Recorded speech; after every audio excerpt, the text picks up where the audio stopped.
The moment Daniel pressed the phone to his ear, his hand trembled. He could hear his brother's voice in his head before the call even connected. "Is everything okay, Dan?" But tonight, nothing was okay. It was past midnight in his own city, but in Ethan's, the night was still young. Daniel's wife, Claire, had left earlier that morning for what she called a short trip to visit her friend in Ethan's city. She had kissed him goodbye at the door, her perfume lingering on his shirt long after she left. She had smiled, but her eyes had been distant. For months, Daniel had been feeling something shift between them. The late-night phone calls she would step away to answer. The new dresses that appeared in her closet without him ever seeing her shop. And lately, the way she looked at her phone with a small, secretive smile. When the call connected, Ethan answered with his usual warmth. "Hey Dan, this is a surprise. Everything all right?" Daniel took a deep breath. "Ethan, I need a favor, a big one." There was silence on the other end for a moment. "Of course," Ethan said slowly.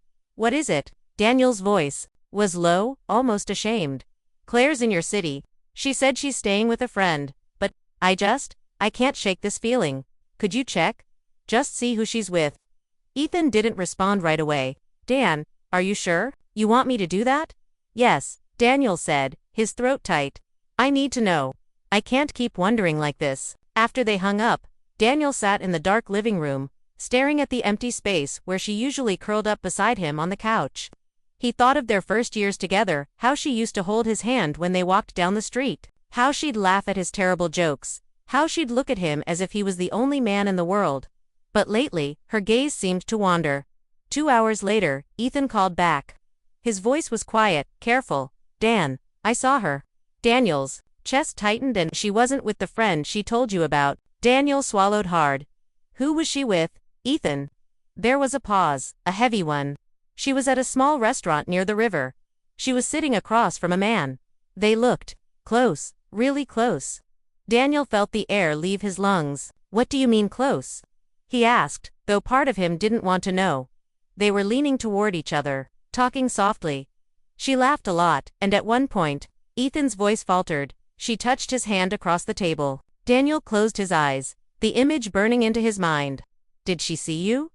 "No, I stayed far back." "Thank you," Daniel whispered. That night, sleep didn't come. His mind kept replaying Ethan's words. Claire had touched another man's hand. She had smiled at him in a way she hadn't smiled at Daniel in months. The next morning, Daniel called Claire. She answered quickly, sounding cheerful. "Hey, love, how's your day?" He almost asked her right then, but something stopped him. Instead, he said, "How's your friend? Are you two having fun?" There was a pause just long enough to notice before she replied, "Oh yes, it's been great. We went out to dinner by the river last night." Daniel's grip on the phone tightened. She was lying. He didn't confront her then. Not yet. Instead, he booked the next available flight to Ethan's city. If she was hiding something, he needed to see it with his own eyes. As he zipped his bag, one question pulsed in his chest. When he saw her, would she even recognize the man he had become in these last 24 hours? When Daniel stepped off the plane, the humid air of Ethan's city felt heavier than he remembered. He hadn't told Ethan he was coming. He needed to do this alone, at least at first, as he rode in the back of a taxi toward the hotel he had booked. His mind kept replaying the sound of Claire's voice from the day before. She had lied so smoothly. Not a single hesitation, except that small pause before she said she was with her friend. That pause had been enough to unravel years of trust. By the time he reached the hotel, the weight in his chest was unbearable. He tossed his bag on the bed, sat for a moment, then pulled out his phone. Ethan had told him the name of the restaurant where he'd seen her. Daniel decided to go there that evening.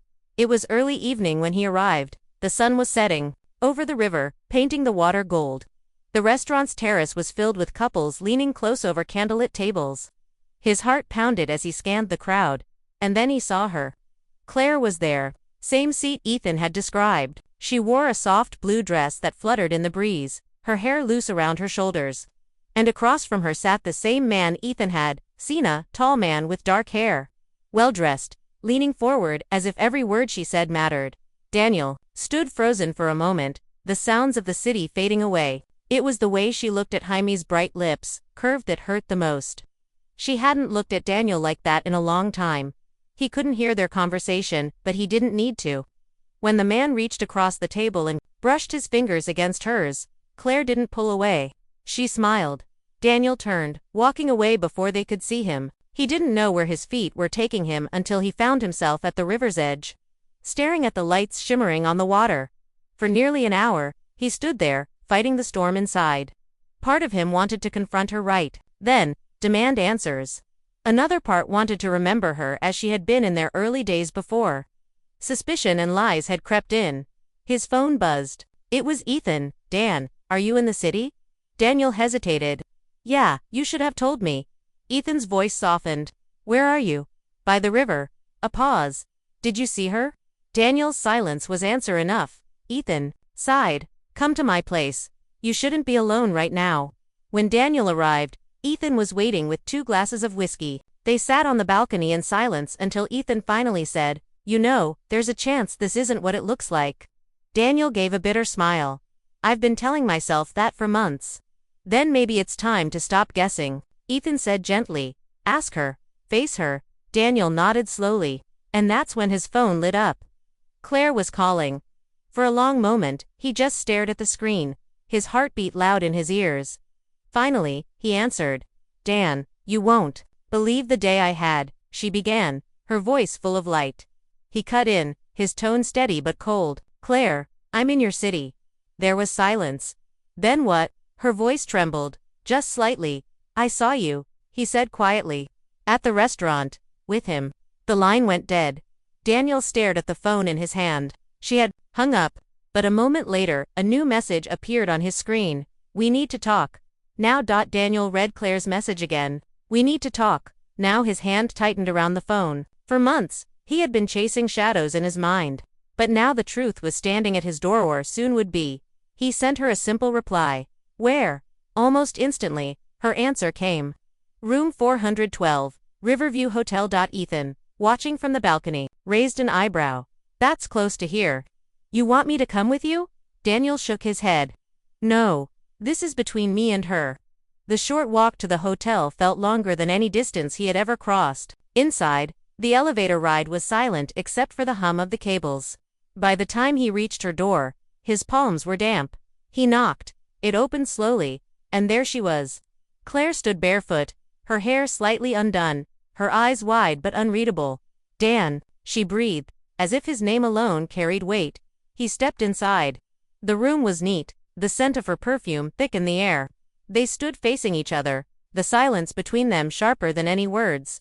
Why are you here? She asked, her voice tight. You know why, he said. I saw you last night. With him, her shoulders stiffened. So you've been following me? No, he said firmly. I called Ethan. I asked him to check because I felt something was wrong. And I was right. Her gaze wavered for the first time. She walked to the window, looking out at the dark river below. He's someone I met months ago, she began quietly. It wasn't supposed to be anything. We were just talking at first. Daniel's stomach turned. And now, Claire turned to face him, her eyes glistening. I don't know. He made me feel noticed again, Dan. Like I mattered. Her words hit like a blow, and I didn't. It's not that, she said quickly, her voice cracking. You've been so distant lately. Always tired, always buried in work. I felt invisible. He took a step closer. So you found someone else to see you? Tears filled her eyes. It wasn't about replacing you. I just needed to feel alive. Daniel swallowed hard. His hands were clenched at his sides, but his voice was steady. Do you love him?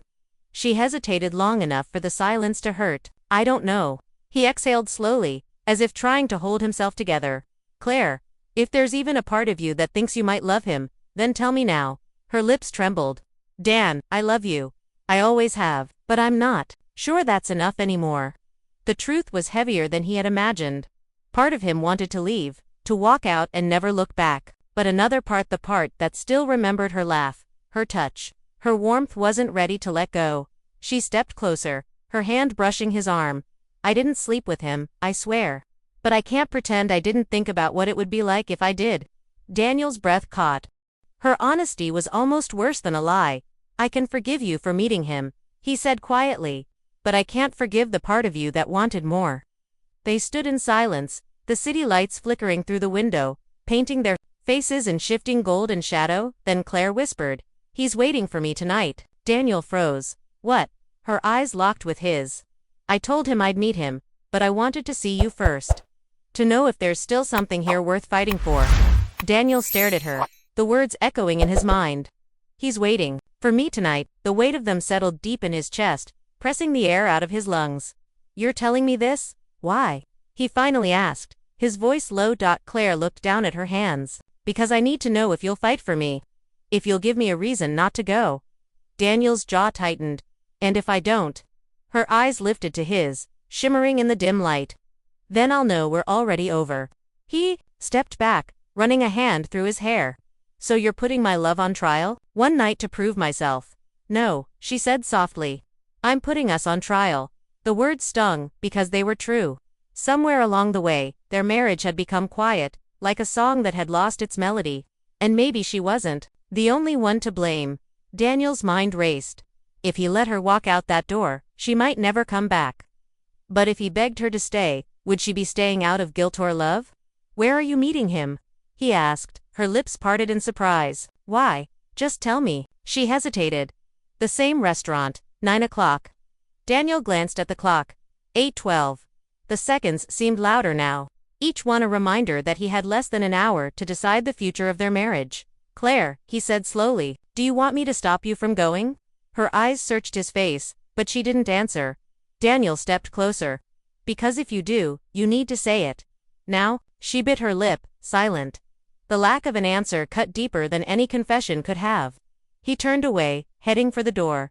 "Where are you going?" she asked quickly. "To see for myself," he said without looking back. The night air, outside, was thick, heavy with the scent of the river. As he walked toward the restaurant, memories flashed her laughter in the kitchen. Their road trips, the way she used to rest her head on his shoulder during movies. When he reached the restaurant, he spotted him instantly, the man from last night, sitting at a corner table, checking his watch. Daniel didn't approach. Instead, he took a seat at the bar. Close enough to see but far enough to remain unseen. At 9:03, Claire walked in. She was still in the same blue dress, but her hair was pulled back now. Her expression unreadable. The man stood to greet her, smiling warmly. He leaned in, and she accepted a light kiss on the cheek. Daniel's stomach twisted. They sat, talking. The man reached across the table, just like before, and she didn't pull away.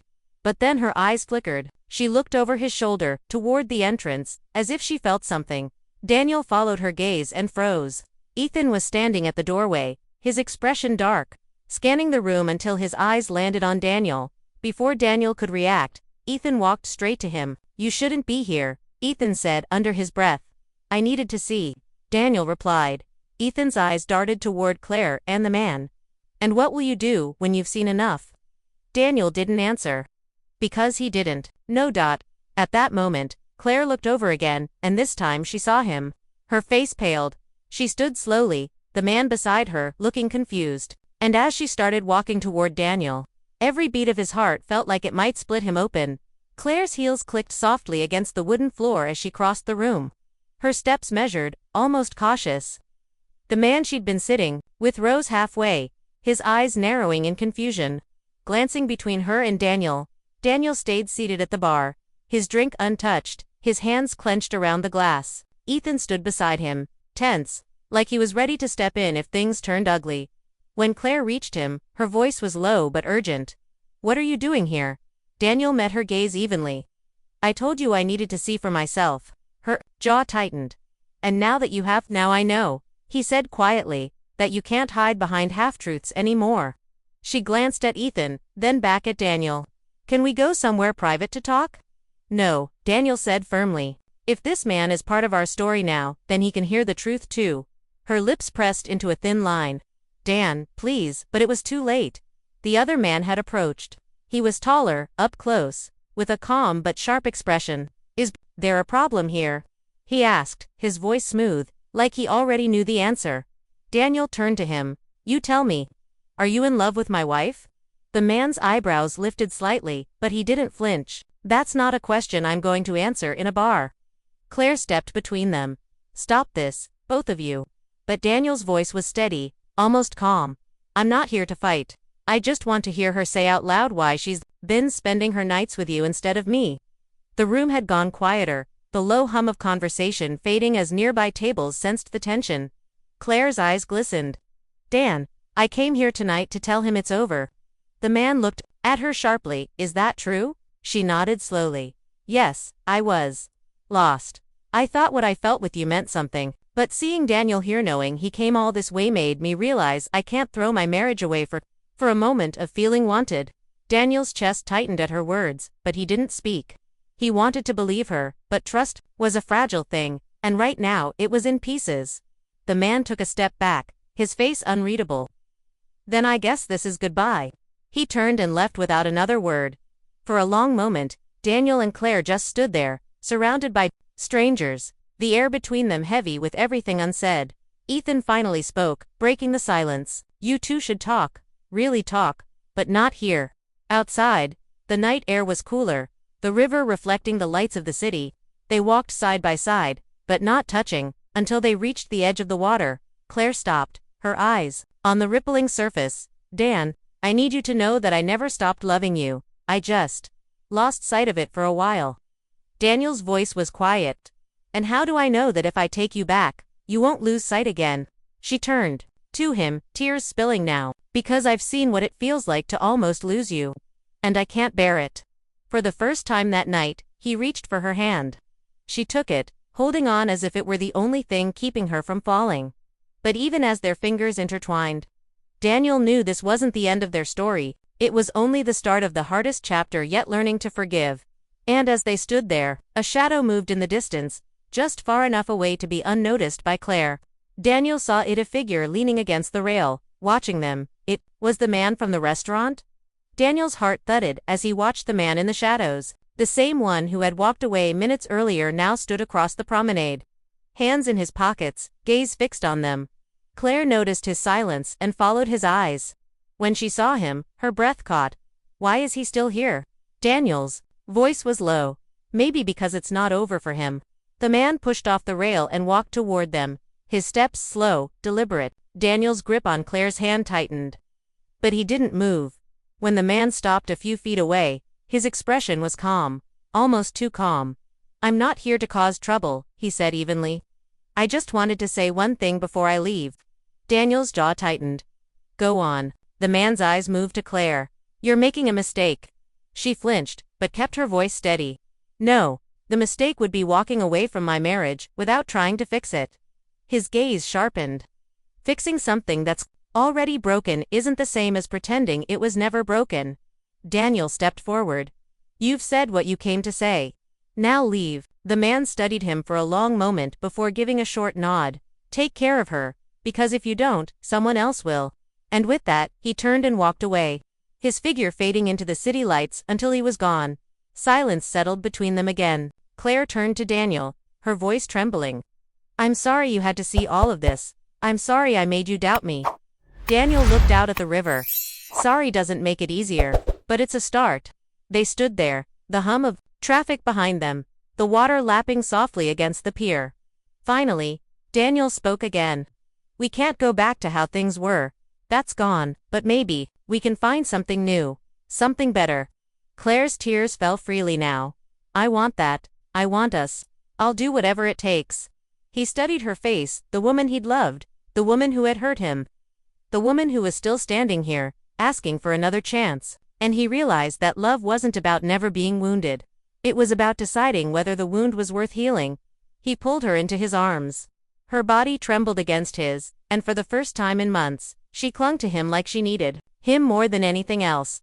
They stayed like that for a long time, until the night grew colder and the river grew darker.